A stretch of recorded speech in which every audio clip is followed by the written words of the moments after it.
Hi and welcome back to a new video. This year we visited G.Skill during Computex, and at their booth they had test systems running new AMD EXPO ULL modules. ULL is ultra low latency, and those memory modules are supposed to deliver even more performance.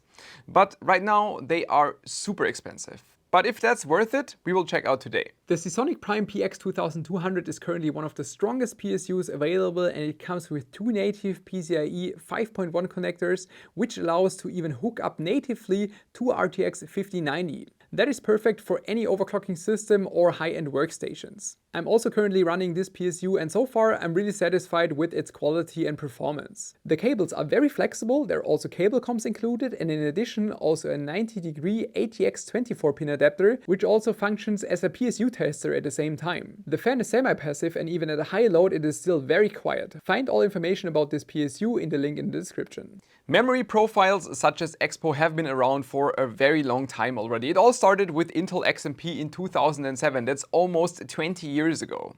Back then AMD EXPO didn't exist yet, it was only Intel XMP, so like this DDR3 module, and those would only run then on Intel platforms.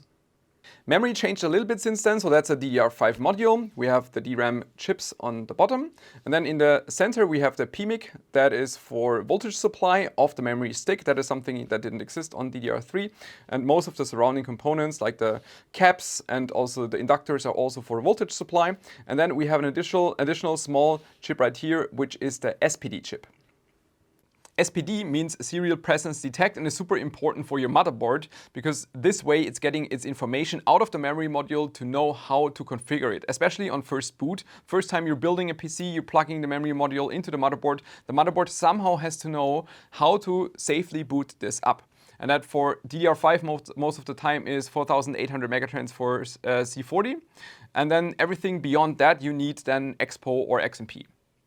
That's also what happens partially when you're stuck in this boot phase. First time booting an AMD system takes quite a while, and stuck at 15 is just the memory configuration. And I'm sure you all know that, so you just go to BIOS, and then here you load your EXPO profile, and here we can then find the new EXPO ULL.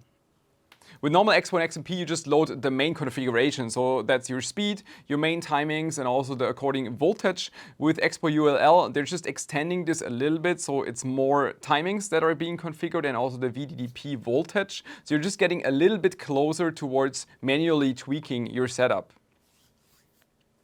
That leads to more performance. More performance is always a great thing. I'm a big friend of that. But the question is, how much more performance will we gain? And that question is not that easy to answer because it's heavily CPU type dependent. If you run an X3D CPU, you have a very big cache on your CPU, which means that the system doesn't need the memory as often and as much, which means that the impact of your quick memory is not as big as on a non-X3D CPU. So I decided to do two tests with a 9700X and a 9800X 3D.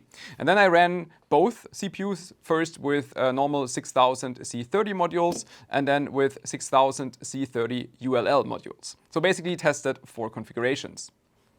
And for my test, G.Skill provided those Trident Z5 Neo X RGB memory modules.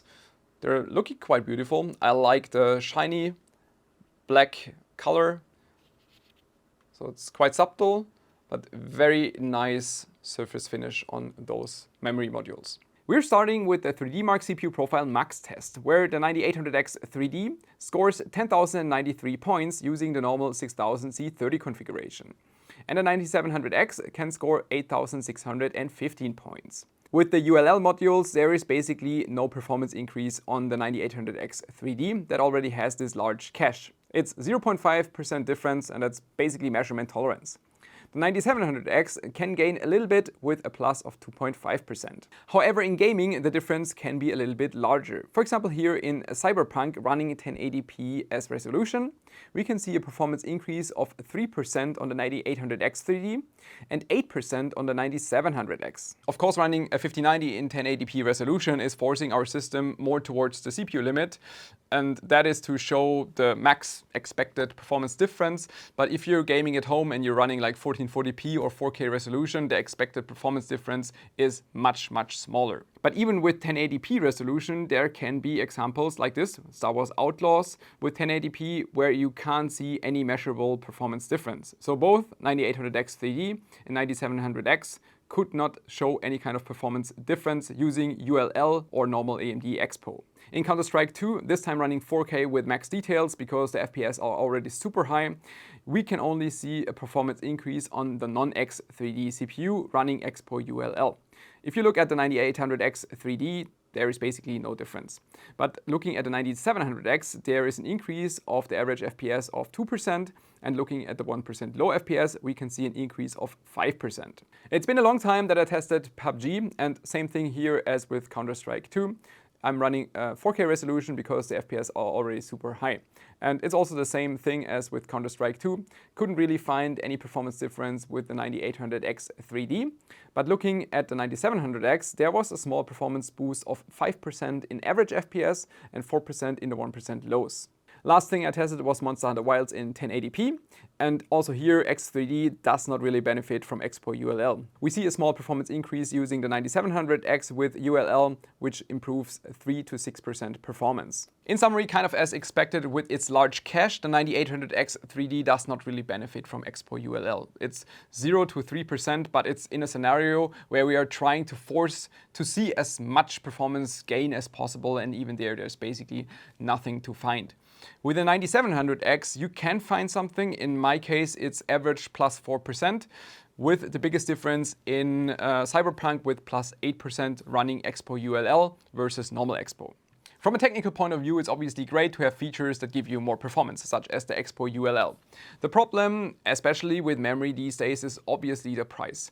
And these kits are super expensive. Right now, the ones I checked, they were like 700 euros, and there it just doesn't make sense. Especially if you think about where it helps and where it doesn't help. If you have a 9700X, then it could help you, but then you are probably not the right customer for a 700 euro memory kit, because you were probably trying to save a little bit money on the CPU, and then you would not waste such amount of money on the memory kit. And if you're running a 9950X 3D2 CPU, for example, that costs a lot, then you might be willing to spend more money, but then it doesn't really help you. So yeah, it's kind of yeah, just due to the price point, pointless feature, at least right now. But we don't know what Zen 6 brings, and then might be worth to re-evaluate that again. Hope you enjoyed this video. See you next time. Bye bye.